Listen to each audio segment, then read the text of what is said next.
술 때문에 고생하는 어르신들 정말 많습니다. 그런데 에이, 우리 나이에 뭘 새삼 이렇게 말씀하시는 분들도 계세요. 그 말 정말 위험한 거예요. 저는 30년간 노년기 음주 습관과 장수 요인을 연구해온 박사 이도현입니다. 현장에서 정말 많은 분들을 만나왔는데요. 식사 반주로 하루 한 잔씩 드시면서 이 정도는 괜찮겠지 하시던 분들이 어느 날 갑자기 혈압이 오르고 기억력이 뚝 떨어지거나 자다가 넘어져 크게 다치시는 경우를 너무 많이 봤습니다. 그래서 오늘은 꼭 이 이야기를 드리고 싶어요. 65세 이후에 매일 한 잔이 정말 약이 되는지 아니면 독이 되는지 말입니다. 저는 지난 30년간 수백 명의 어르신들과 함께 연구하고 상담하면서 명확한 답을 찾았거든요. 오늘 내용 들으시면 아마 술잔을 드는 손이 잠시 멈출지도 모릅니다. 정말 놀라운 사실들이 많이 숨어 있거든요. 여러분께서도 혹시 요즘 저녁 식사 후 한 잔씩 하고 계신가요? 그렇다면 오늘 이야기가 여러분께 정말 중요할 겁니다. 지금부터 제가 30년간 현장에서 직접 확인한 사실들을 있는 그대로 말씀드리겠습니다. 끝까지 들어주시면 왜 이 주제가 우리 노년 건강의 핵심인지 분명히 아시게 될 거예요. 여러분은 하루 한 잔이 정말 건강한 습관이라고 생각하시나요? 며칠 전 상담 중에 72세 이영수님이 이런 말씀을 하셨어요. 박사님, 난 하루 한 잔으로 스트레스 푸는데 그것마저 끊으면 무슨 낙으로 살겠어요. 이 말을 들으면서 한참 동안 마음이 복잡했습니다. 이영수님은 10년 넘게 저녁마다 소주 한 잔을 즐기셨는데요. 어느 날 갑자기 기억이 희미해지고 밤중에 두세 번씩 깨기 시작하셨죠. 처음엔 그냥 나이 타지려니 단순한 피로인 줄 알았다고 하셨어요. 그런데 검사 결과를 보니까 간 수치와 혈압이 동시에 올라 있더라고요. 그래서 제가 이영수님께 한번 술을 줄여보시면 어떻겠냐고 제안드렸습니다. 처음엔 굉장히 망설이셨어요. 평생 해온 습관을 바꾸는 게 쉽지 않으니까요. 그런데 놀라운 일이 일어났습니다. 술을 줄이신 뒤로 단 2달 만에 이영수님은 수면이 깊어지고 아침에 몸이 훨씬 가벼워졌다고 하셨거든요. 이처럼 작은 변화 하나가 노년 건강을 완전히 바꿔놓을 수 있습니다. 여러분도 충분히 가능한 일이에요. 그런데 이런 변화가 왜 일어나는지, 우리 몸속에서 어떤 일이 벌어지는 건지 정확히 알아야 제대로 실천할 수 있겠죠. 오늘 이 영상에서 말씀드릴 내용은 여러분의 음주 습관과 건강관리 방식을 완전히 바꿀 수 있는 중요한 지혜입니다. 끝까지 보지 않으시면 가장 중요한 실천법을 놓치게 됩니다. 특히 마지막 부분에 나올 단 하나의 습관이 모든 것을 바꿀 수 있어요. 혹시 아직 구독과 좋아요를 누르지 않으셨다면 지금 바로 눌러주세요. 이 채널은 여러분의 건강한 노년을 응원합니다. 이런 중요한 정보를 더 많은 분들이 알 수 있도록 구독과 좋아요로 힘을 보태주시면 정말 감사하겠습니다. 자, 그럼 이제부터 실제로 65세 이후 우리 몸에서 어떤 변화가 일어나는지, 왜 예전의 한 잔이 지금은 달라지는지 하나씩 살펴보겠습니다. 여러분의 식습관을 바꾸는 작은 실천만으로도 충분히 일어날 수 있는 일이죠. 그래서 이제는 우리 일상에서 술이 우리 몸과 어떻게 작용하는지 하나씩 짚어보겠습니다. 여러분, 나이가 들면 우리 몸속 수분량이 줄어든다는 사실 알고 계신가요? 이게 정말 중요한 부분인데요. 같은 양의 술을 마셔도 몸속에서 훨씬 더 진하게 작용한다는 겁니다. 한국영양학회에서 보고한 내용을 보면 60대 이후 평균 체수분이 10% 이상 감소한다고 합니다. 제가 만난 69세 박성자님은 이런 말씀을 하셨어요. 예전엔 소주 한 잔 정도는 아무렇지도 않았는데 요즘은 한 잔만 마셔도 얼굴이 확 달아오르고 어지럼증이 심하게 온다고 하시더라고요. 이게 바로 체내 수분 감소 때문입니다. 그래서 술을 드실 때는 전후로 물을 충분히 드셔야 해요. 특히 탈수 상태에서는 술 한 잔도 급격히 독이 됩니다. 여러분은 요즘 한 잔만 마셔도 예전보다 빨리 취하는 느낌 받지 않으신가요? 그럼 이미 몸이 신호를 보내고 있는 겁니다. 그리고 간의 해독 속도도 느려집니다. 이게 정말 큰 문제인데요. 간 효소의 활동이 줄어들면서 술이 몸에 더 오래 남게 되는 거예요. 미국 국립보건원에서 연구한 결과를 보면 노년층의 알코올 분해 속도는 40대의 절반 수준밖에 안 된다고 합니다. 74세 김명수님은 이런 말씀을 하셨죠. 전에는 숙취가 하루면 풀렸는데 이제는 이틀이 가요. 아침에 일어나도 머리가 무겁고 몸이 무거워서 하루 종일 힘들어요. 이게 바로 간의 해독 속도가 느려진 증거입니다. 그래서 저는 술 대신 따뜻한 차로 하루를 마무리하라고 권해드립니다. 숙취가 길어졌다면 이미 간이 신호를 보내고 있는 거예요. 혹시 요즘 술이 예전보다 오래 남는 느낌 받고 계신가요? 다음 날까지 개운하지 않고 계속 불편하다면 지금 바로 주의하셔야 합니다. 더 중요한 건 뇌가 더 민감해진다는 사실입니다. 노년기 뇌는 적은 양의 알코올에도 균형 감각과 판단력이 쉽게 흔들려요. 서울대 노화연구소에서 발표한 내용을 보면 노년층의 알코올 섭취와 낙상 위험이 정말 밀접하게 연결되어 있다고 합니다. 70세 조미경님의 사례를 들려드릴게요. 어느 날 저녁 반주를 하신 후에 화장실을 가시다가 그만 넘어지셨어요.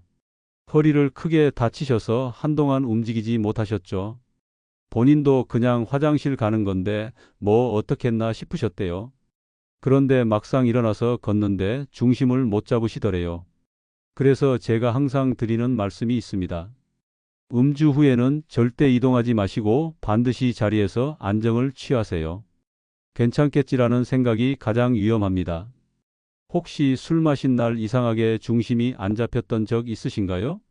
그럼 지금부터라도 조심하셔야 해요. 또 하나 정말 위험한 게 약물과의 충돌입니다. 혈압약, 당뇨약, 수면제와 술은 특히 위험한 조합이에요. 대한노인의학회에서 발표한 자료를 보면 다약제를 복용하시는 분들 중 60% 이상이 알코올 상호작용 위험군에 해당한다고 합니다. 76세 이순기님은 혈압약을 드시는 중이셨는데 어느 날 반주를 하신 후 갑자기 심한 어지럼증을 느끼셨어요. 결국 응급실까지 가셨죠. 다행히 큰 문제는 없으셨지만 정말 위험한 순간이었어요. 그래서 제가 항상 강조하는 건데요. 술을 드시기 전에는 반드시 약사나 전문가에게 확인하셔야 합니다. 약과 술은 단 한 번의 조합으로도 큰 부작용을 부를 수 있거든요. 혹시 지금 드시는 약이 술과 함께 괜찮은지 확인해 보셨나요? 아직 안 해보셨다면 꼭 한번 점검해 보세요. 그리고 많은 분들이 오해하시는 게 있습니다. 술이 잠을 잘 오게 한다고 생각하시는데 사실은 불면을 부릅니다. 술은 처음엔 잠을 유도하는 것처럼 보이지만 실제로는 숙면 단계를 방해해요.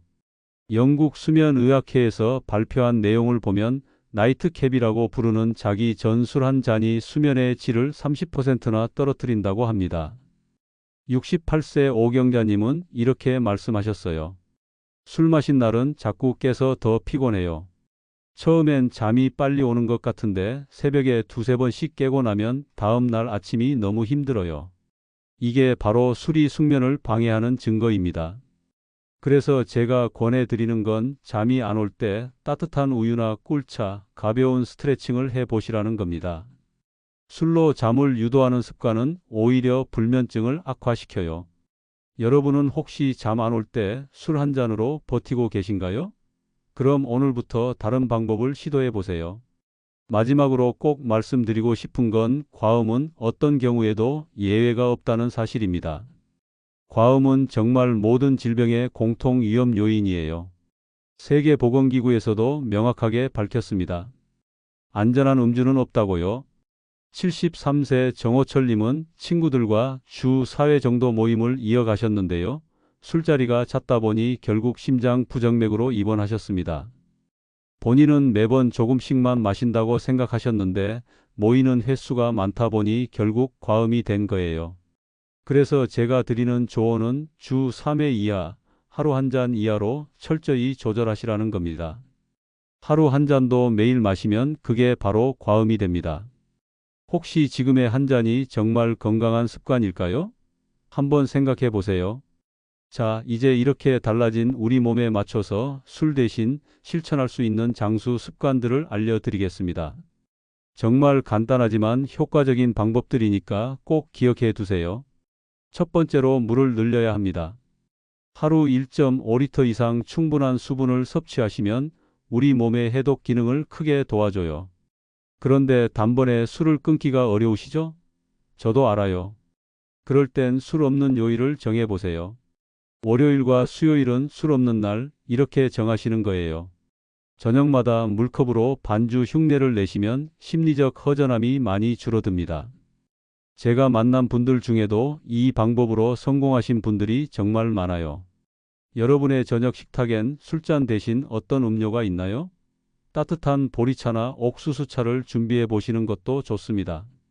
두 번째는 하루 20분 걷기입니다. 이게 술보다 훨씬 강력한 스트레스 해소법이에요. 정말입니다. 많은 분들이 술로 스트레스를 푸시는데 사실 걷기가 훨씬 효과적이거든요. 단, 식사 후 바로 걷지 마시고 30분 정도 지난 뒤에 가볍게 걸으세요. 걷는 중에 심호흡을 5번씩 반복하시면 숙면에도 큰 도움이 됩니다. 신선한 공기를 깊게 들이마시고 천천히 내쉬는 거예요. 이렇게 하면 몸도 마음도 편안해져요. 오늘은 몇 분이나 걸으셨나요? 아직 안 걸으셨다면 지금이라도 10분만 걸어보세요. 세 번째는 잠자기 전 나만의 루틴을 만드는 겁니다. TV나 스마트폰 대신 조용한 음악이나 명상으로 전환해 보세요. 저는 개인적으로 잠자기 30분 전에는 모든 전자기기를 멀리하라고 권해드려요. 대신 책을 읽거나 조용한 음악을 듣는 거죠. 매일 같은 시간에 불을 끄는 것만으로도 수면 리듬이 회복됩니다. 우리 몸은 규칙적인 걸 좋아하거든요. 같은 시간에 자고 같은 시간에 일어나는 습관을 들이시면 술 없이도 충분히 깊은 잠을 주무실 수 있어요. 오늘 밤 술잔 대신 어떤 루틴으로 하루를 마무리하실 건가요? 네 번째로 가족이나 친구와의 대화 시간을 늘려보세요. 외로움이 음주의 가장 큰 유혹이거든요. 저는 상담하면서 정말 많이 느꼈어요. 혼자 계신 시간이 길어지면 자연스럽게 술잔을 찾게 되시더라고요. 매일 짧은 안부 전화 한 통이 최고의 예방책입니다. 자녀분들께 전화 한 통 드리거나 오랜만에 친구분과 통화해 보세요. 그냥 안부만 묻는 것도 좋아요. 오늘 어떻게 지내셨어요? 밥은 드셨어요? 이런 짧은 대화만으로도 외로움이 많이 줄어듭니다. 오늘 누구에게 먼저 안부 전화를 걸어보실 건가요? 다섯 번째, 이게 정말 중요한데요. 금주 선언을 혼자 하지 마세요. 실패하더라도 자책하지 말고 함께 점검할 동반자를 만드세요. 혼자서 끙끙 앓으면 실패하기 쉬워요. 같이 격려해 줄 사람이 있으면 훨씬 수월합니다. 동네 보건소나 노인복지관의 절주 프로그램을 활용해 보시는 것도 좋은 방법이에요. 요즘은 이런 프로그램들이 정말 잘 되어 있거든요. 같은 고민을 하는 분들과 함께 하면 서로 힘이 되죠. 혼자보다 함께 할 때 더 오래 지킬 수 있습니다. 자, 이제 오늘 내용을 정리하면서 마무리해 보겠습니다. 정말 중요한 이야기니까 꼭 기억해 주세요. 오늘 말씀드린 핵심은 단순합니다. 65세 이후의 술은 예전의 술이 아니에요. 예전엔 약이던 한 잔이 지금은 독이 될 수 있습니다. 이게 정말 중요한 사실이에요. 술을 끊었다고 해서 인생의 낙이 사라지는 게 절대 아닙니다. 그 빈자리를 건강, 대화, 휴식, 따뜻한 차 한 잔이 충분히 채워줄 수 있어요.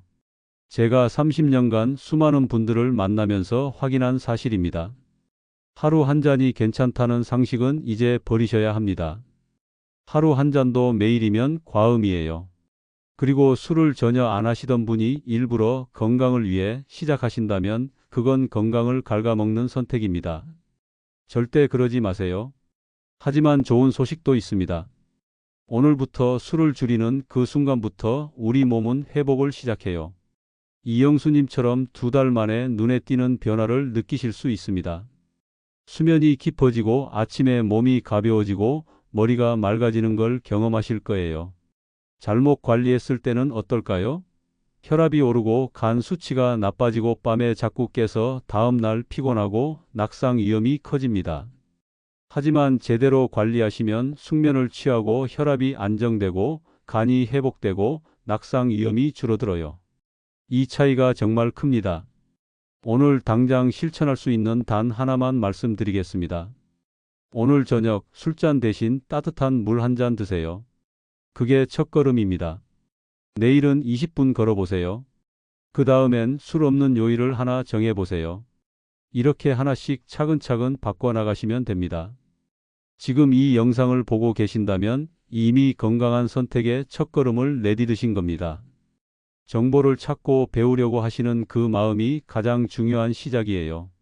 다음 영상에서는 노년기에 가장 많이 발생하는 음주 관련 질환 상위 5가지를 알려드리겠습니다. 구체적으로 어떤 증상이 나타나는지, 어떻게 예방할 수 있는지 자세히 말씀드릴게요. 끝까지 시청해 주셔서 정말 감사드립니다. 이 내용이 도움이 되셨다면 구독과 좋아요로 응원해 주세요. 더 많은 분들이 이 정보를 알 수 있도록 공유도 부탁드립니다. 오늘부터 실천하실 분 계신가요? 댓글로 다짐 한마디 남겨주세요. 여러분의 건강한 노년을 진심으로 응원합니다.